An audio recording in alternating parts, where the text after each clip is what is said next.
everyone, this is Kelly from Truth and Story, and because I have two heavier walkthroughs, in partial states of being done, which is the Deviant Moon Tarot as well as the Thoth Tarot, I just needed to, the Thoth Tarot I'm in love with, and I'm having more of a problem kind of condensing information down. I need to just say, self, you can just do a walkthrough, and you can do many videos on the Thoth. It doesn't have to all get in there at once, but it's hard because I have so much information from reading packed in my brain. So anyways, that one, and then Deviant Moon, I'm just giving it some time. I'm working with it a little bit. So, just to take my brain off of those more difficult ones, I've been trying to figure out how to handle these as well, and I'm just going to do a Jasmine Beckett Griffith Bonanza Free for All.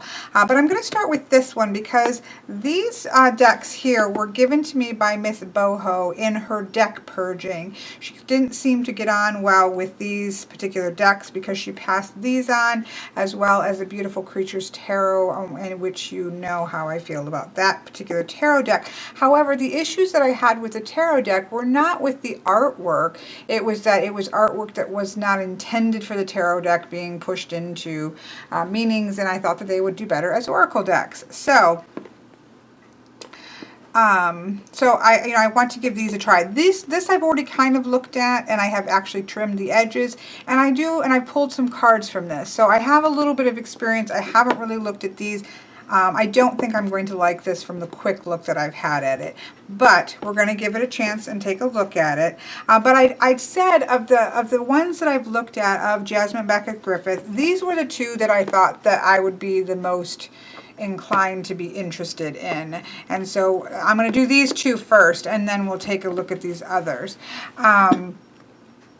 Oracle decks, you can go a little bit quicker anyways, so I figure I should be able to pound through all of these. But this one I wanted to start with because Miss Ametrine sent this to me specifically, not because she didn't like it, but because she did think I was going to like this particular one. Now, I want to just say, as at the get-go, that I don't have anything against Jasmine Beckett Griffith artwork. I know many people love her artwork, and adults and teenagers alike, and that I think that she is an amazing artist. I couldn't do what she does if my life depended on it. So it's not that I don't think that she's a good artist. It is simply that for me personally, the art style isn't appealing to me. It feels a little bit more like the Bratz dolls that my daughter, had when she was growing up, and so it had that doll look of the dolls, or of the women. I'm sorry, gives it to me a teenage feel to it, or a preteen feel to it, because of that association with the dolls. It's just personal preference, and I know many adults love these decks and get much out of it, and I will say the cards that I pulled from this deck have been, very useful. I don't have an issue with these. Now, I will say that many of these decks come out in two versions, both the US one and the original Australian one. I've watched extensive, differences videos on many of these, and you can find those out there if you Google, if you put them in the search bar. Many of them, the Australian guidebooks, like I would like to have access to the PDFs of the Australian guidebooks, because the Australian guidebooks seem to be more geared towards adults, whereas the US guidebooks seem to be more geared towards teenagers. So for example, with this deck in particular, I have watched, even before I got this, I had watched, because again, I do watch, as I've said, I do watch walkthrough videos of decks that I would never be interested in buying, even just because you learn something. There's something to be learned from looking at what somebody takes the time to work and draw and put together as a deck. You learn something, and so I greatly enjoy watching them, even if it's not something I'm interested in. So I watched this, and things that we're talking about, say sex and maybe alcohol and those kinds of things that were in the Australian version, were changed to like boyfriends and girl fights and, you know, things like that, things that would be more teenage related. But other than that, they stayed the same. It was just that the guidebook was kind of shifted down to being more geared towards a teenager. However, one of the things, even though there are some images in the Australian one that I like better than this, I like the cohesiveness of the US version, because there were some cards that had, you know, like, you know, they didn't fill the whole thing, or they had weird borders, and where the deck, in terms of images, seemed to be more cohesive, and so that is something I like. If you are a big Jasmine Beckett Griffith, from what I've seen, you probably want to have both. You know, if you're collecting Jasmine Beckett Griffith artwork, I would say you would probably want both decks, because there are quite a few differences. But because I'm not a collector, obviously, and you know, she's really not somebody that I follow. These just kind of dropped in my lap, so to speak. I'm happy to have the English one, only because I don't really, or the US one, only because I really don't look at guidebooks very much. And I do like the more cohesive artwork, although I like a lot of the artwork of the Australian one, like tattoos kind of were removed or cropped in. Maybe a little bit more of the sexy nature or more skin nature was removed. So, you know, there's things that I really like about the Australian, and then there's a cohesiveness that I do like about the US. But just in terms of adult teenagery, it seems the Australian focuses more on an adult themes, whereas the US ones seem to be marketing them towards teenagers. So, and that's on a couple of these, not just this one, or at least I'm pretty sure there's been more than one shifts like that, where you see a focus shifting to the teenager with these particular decks when it's moved to the US. So these are Beyond Words, looks like. This is Simon & Schuster. And you can see it even says on here Teen Simon & Schuster. So this one says Teen Simon & Schuster as well. This is a Blue Angel, so I'm guessing that that's not so much the case, as well as this is a Blue Angel. So it seems to be the Simon & Schuster when they shift to, say that 3 times fast, when they shift to the US, oops, I swapped decks. They seem to shift it to the teenage market. So let's take a, I adore this wolf, let me just say. If this was just a card of just this wolf, I would adore that. And also, of course, these two first ones that I'm going to be looking at as Lucy Cavendish is working with Jasmine Beckett Griffith. These other two by Blue Angel, this one is another Lucy Cavendish and the other is not. So they seem to be working with each other quite a bit.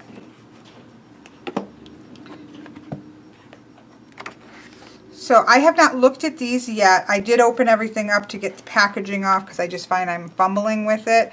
And I do quite love this first one because obviously I've seen it. And I have seen walkthroughs of these. So I do know this is the backing of the US. I like the Australian backing a little bit better. I guess these little winged frogs are not really found anywhere in the deck, but I really don't mind this either. I mean, for a colorful, I don't know, they almost look like they're poisonous, but beautiful. And so you have that kind of childlikeness of the deck, but then there is also depth and shadow to it. So that works fine for me. Okay, so, well, let's take a look. We have a beautiful box. I do like we have this little nice inset. It's not one of those weird ones where the cards can slide underneath it. I can't stand that. It's one of my pet peeves. So this keeps the cards quite snugly in there, which is a good thing. So it's a good box. I love Oracle boxes. I truly, truly wish that tarot decks would take a note from Oracle decks. So here we have the book itself, and we have, you know, this is Lucy Cavendish, so hers tends to be quite meaty. So we have 172 pages, and then we have some information about the author, and then we have information about the artist, Jasmine Beckett Griffith. And then we have this very nice feeling, like the paper is very pliable and flexible. It just feels like, you know, it feels nice. Schiffer does a good job.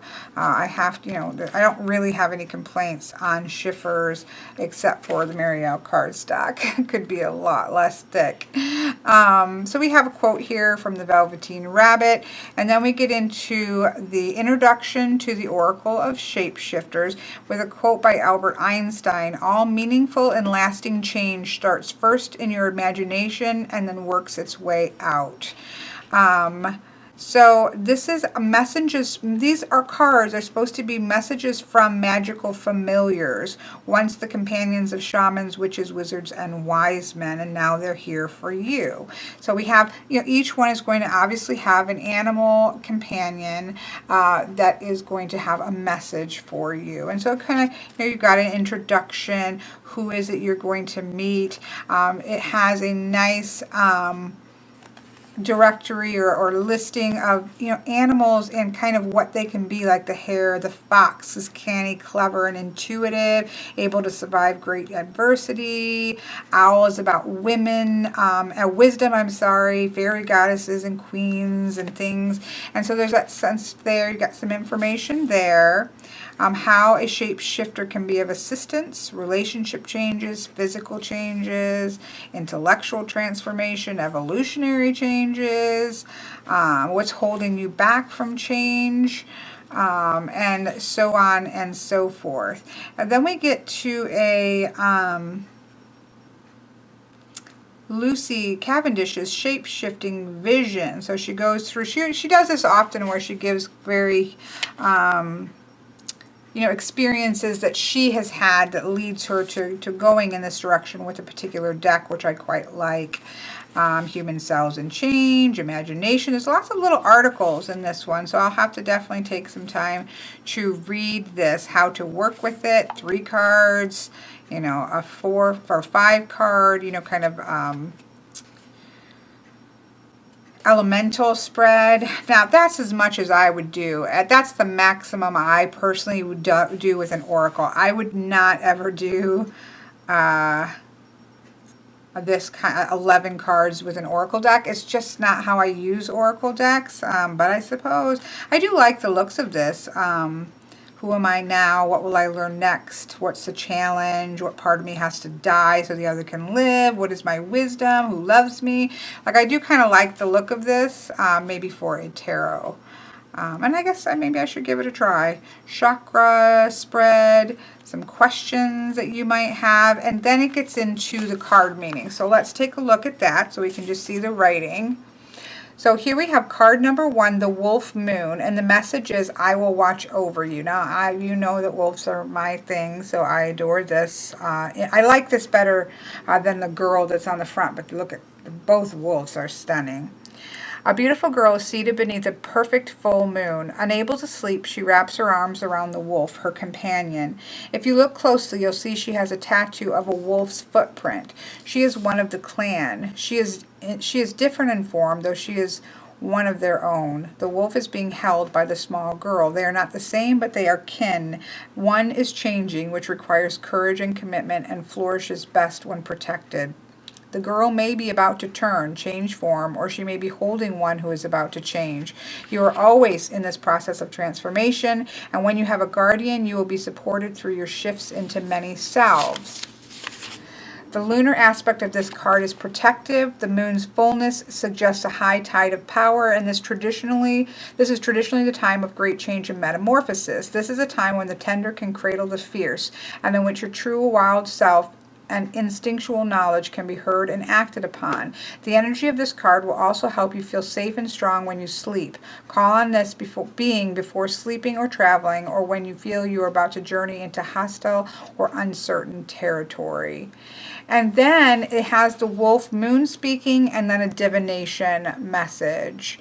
So we have a, you know, kind of a meaning here, kind of a talk about the card, and then the actual guardian speaks. So a clan brother or sister is watching over you while you change. So rest easy knowing how fiercely loved and loyally protected you are. While you change, you will be held and watched over by a guardian who will not let you down. You are in the moment of transformation. Your fears that others will not understand who you really are when you show yourself, and that you will be left vulnerable, are unfounded. Your greatest fear is that you may hurt others while you are changing so deeply. The next time the moon is within 3 days of being full, either side, call on me to come to you. Call on your kin to come to you. With energy and confidence, know you can find your people and part of yourselves that have been near invisible, seemingly extinct. I will help you traverse the unseen, mysterious world, help you make sense of sensations you are having, and clarify psychic messages that you may be flooded with. I will help you see through a dreamscape into clarity, keep danger at bay, and help you to change without causing harm to yourself or others. And so then divination-wise, it says you may be feel drawn to creating a symbol, getting a tattoo, experimenting with coal, or having a symbol worked into a talisman or protective piece of jewelry that will help you and protect and support you. You have the guardianship of the wolf for now. It is safe to rest for a time. Your time to shelter your guardian family will come. The coming full moon is significant for you. You are changing, and your true family will support you. A little bit repetitive here. We have the idea this change is coming. You may be resisting it, but you have protection. You know, it could have been said, I think, in a little less words. But that's generally how I feel about oracles. Like, give me the succinctness. I really like succinct, the name, title, and then a line that gives me it along with the image. And that's why I generally don't go back a lot to the guidebooks. I just kind of go off of it intuitively with whatever messages the card itself has to give me. But I wanted to make sure you could see how it was written. It's Lucy Cavendish. I mean, she's a good writer. So, and then that, of course, goes through all of the different cards. So let's take a look at those cards then. Gotta keep moving. I'm not sure that I can actually get through 4 of these at once, but we'll at least try to get through the first 2 in one. So here we have the Wolf Moon, I Will Watch Over You. Again, quite beautiful. Kitsune, which I believe is a Japanese or Chinese. It's an Asian of some sort. You can even just see that from what's around. You see it in anime art. I will show you who to trust. So here we have, you know, kind of being protected. We have learning who to trust here. Here we have Brother Raccoon with a more of a Native American motif. A safe place for you to go. So again, we have sort of a protection type card. We have the Fairy Bee, My Life is Sweet. I guess it's paying attention to the small things in life and paying attention to the things that are sweet and that are good that may come in small packages. Here we have Beauty and the Beast in needing some space in a relationship. This is, you know, I don't really see the theme of Beauty and the Beast, which is what this is, it's addressing directly Beauty and the Beast, and that you might need some space. I guess because that touches directly to the story of Beauty and the Beast, I don't see the story of Beauty and the Beast as being about needing space in a relationship, but, you know, I can certainly see he's definitely invading her bubble space. Here we have Snow White and her animal friends. You inspire trust and confidence, which this reflects. Here we have Hedgehog Love, which is quite sweet. Positive, uplifting new friends. I do like that the hedgehogs are positive and uplifting and not pokey. Here we have kind of an Alice in Wonderland. It's quite lovely, actually. Castaway, out of your depth, feeling abandoned. So we definitely have a shadow card here, which I like, as well as here needing space. So we do have some light and shadow, which is what I heard about this one, as well as the Oracle of Light and Shadow.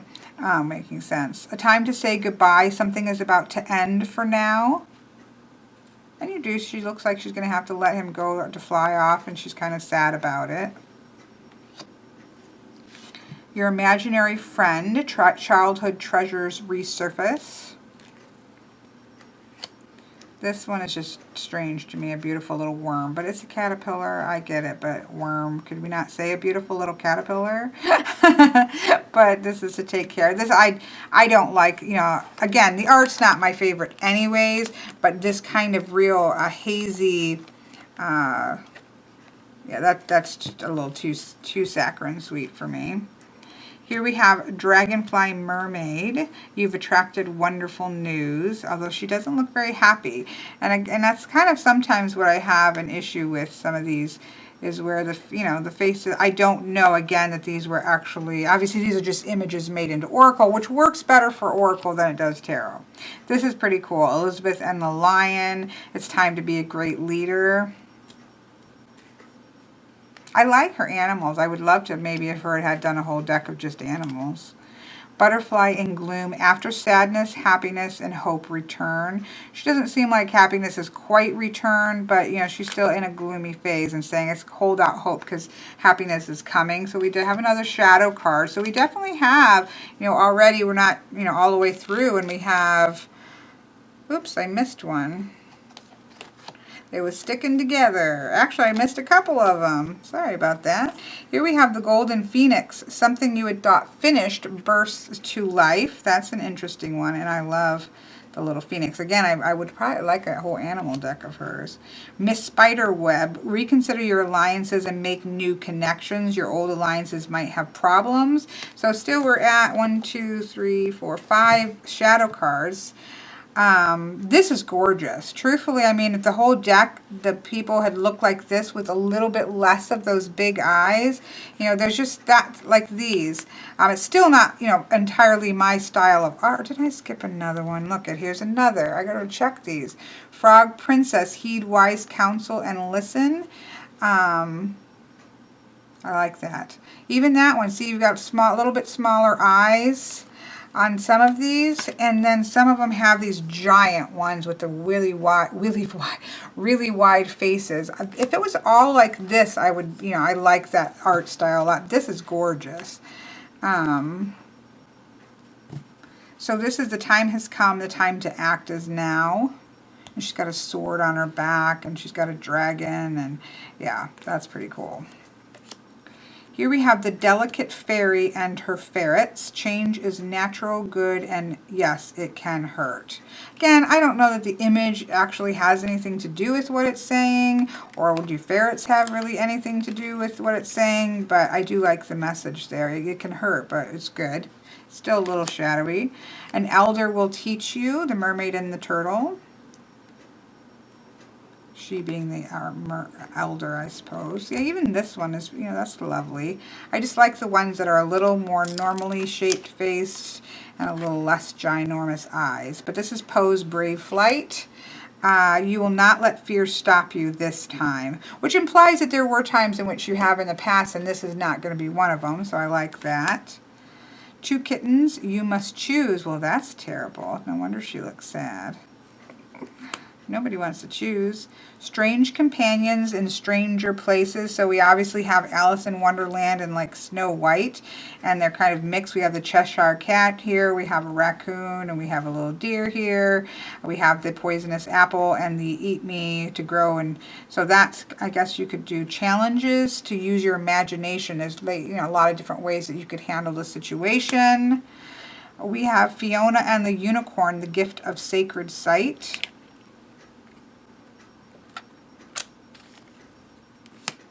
The Black Cat, lost magic, atonement, and rebalance. So some rebalancing needs to take place. Once Upon a Midnight Dreary, creativity, genius, writing, expression, and artistic flow. Here we have Artemis of the Forest. Now you're independent and free. Now see, she doesn't have any clothes on, so it's not overly teenaged out. You know, they say some of them, the guess was that they kind of take all the nudity out, but she's definitely still nude. Yeah, but that's a lovely card. A magical protector is there for you. See, this one's kind of like, okay, I like it. There's nothing, ooh, that was kind of weird. but I didn't see it all the way. But I just feel like that is, what's the difference, I guess, between, now I have them all mixed up because I had them out of whack.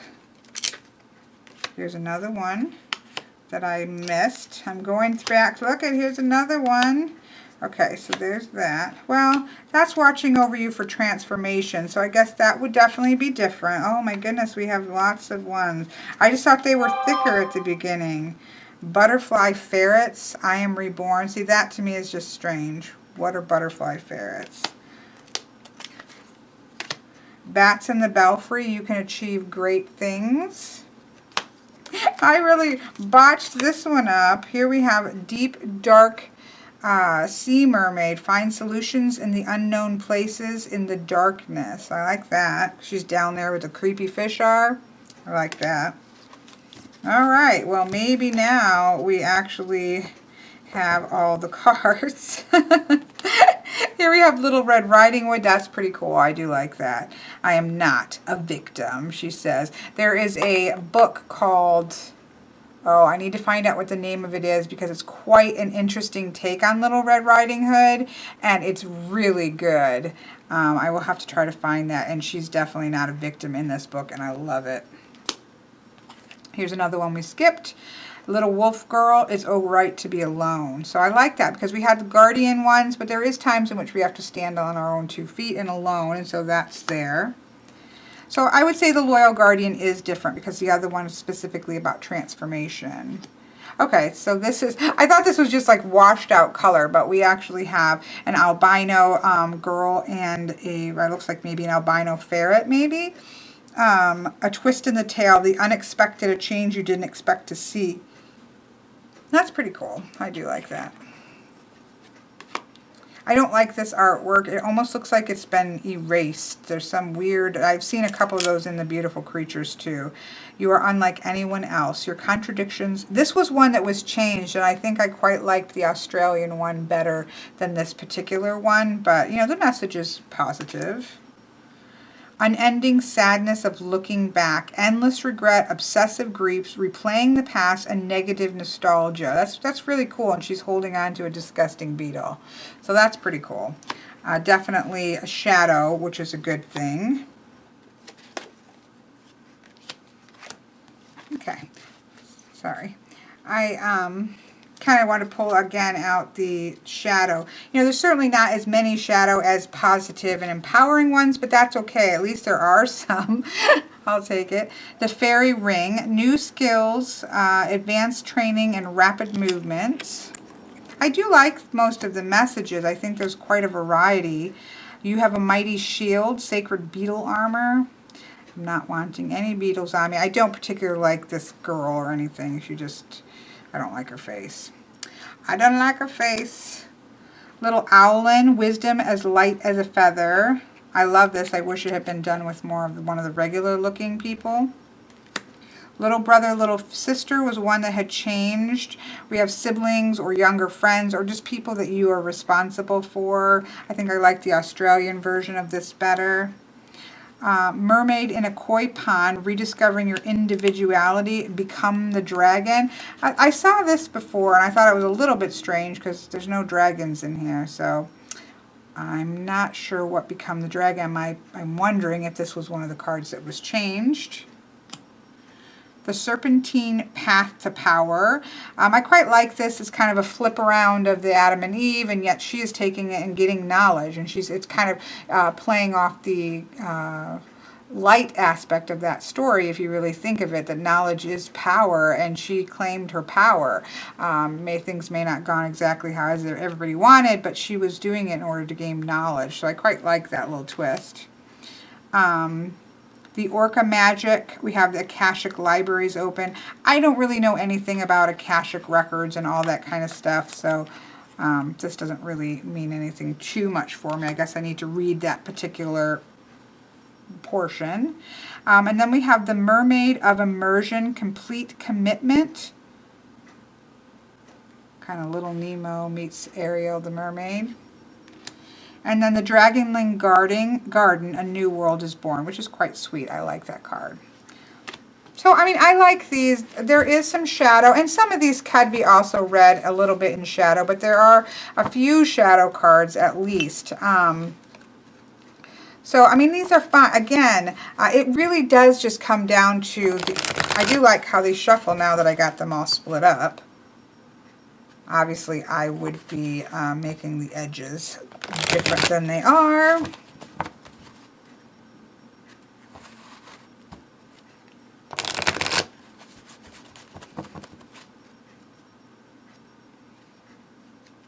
Let's shuffle some of these up here. And let's just do a within without advice with these and see what we get, because clearly there's no way I'm going. I thought I could just like do a Jasmine Beckett Griffith video, but that clearly is not the case. It will have to be a series of them. I mean, I could get another one in probably and make it an hour video. I may do that. Let's just first look at these. And I'm just going to do what I do, and then I'll edit them together as I do. And you'll know from the titles what is in what video.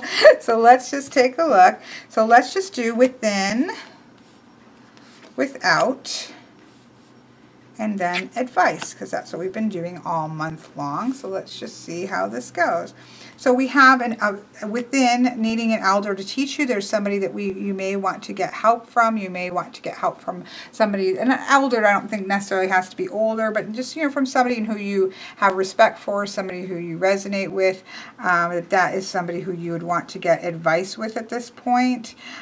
Without, there are some child, your imaginary friend. I think to me this is like a Six of Cups feeling, seeing the world through, you know, outwardly I need to start to see the world through the eyes of a child again. It's kind of coming away from, she even looks really sad, so it looks like kind of coming out from this under surface of sadness and needing to kind of re-see the world through the eyes of a child. And then you know, so the advice is to kind of grab that apple and take a bite. Grab for the tree of knowledge, like it's now time to act. I do like that sort of inner wateriness, and that, okay, it's time to see things fresh, and then we have like an action kind of card that says, okay, it's time to act. So I like that sequence there. You know, it's not that I feel like I could read pretty decently with just about anything. I mean, you know, I think all of us can. You know, if you get comfortable with just kind of seeing and kind of stringing the stories along, that they're quite, you know, you can read with most things. So then it does come down to, and you know, Nobody Here, Annika from Nobody Here, she had done a very good video, and I can't remember which. It's terrible because it's hard to, I shouldn't say it if I can't point you directly to it, but she did a video recently where she at first apologized because she was going to be paying specific attention to things such as cardstock. I do actually like this cardstock. It's thin, it's a little too glossy, but I do like how it feels. I like a thinner cardstock, so I do, you know, I actually don't mind this. It could be a little less glossy, but I don't mind this cardstock because it's nice and thin. It shuffles well.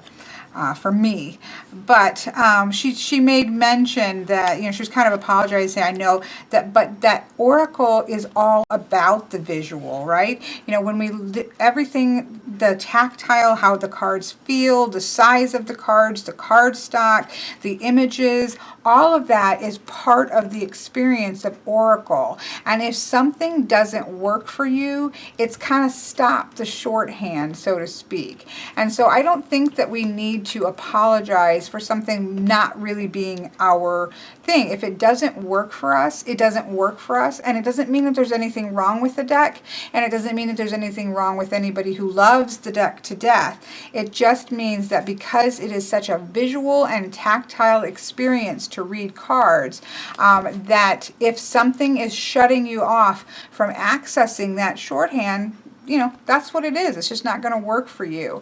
I actually do think this is sweet. I think this is a, I can see this as being workable. I don't know that I would use it all that often, but there are situations in which I could see where I would use this. And so, you know, this is one that I would keep to work with and see how I felt later on. It's just simply not an art style that I'm particularly drawn to. But there are things that I really do like about this, more so than the Beautiful Creatures for certain. So, which I knew. I knew that this one and Oracle of Shadows and Light were the ones that I would be most able to or interested in working with. And so this doesn't let me down in terms of that category. So I am really glad to have this. Thank you, Miss Amatrain. She thought this would be one that I would work with. I don't remember seeing these little bluebirds in the actual deck, or the little cardinal. I love these birds that are down here. Like I said, I really wouldn't mind seeing her do a whole deck of animals because I think she could pull it off.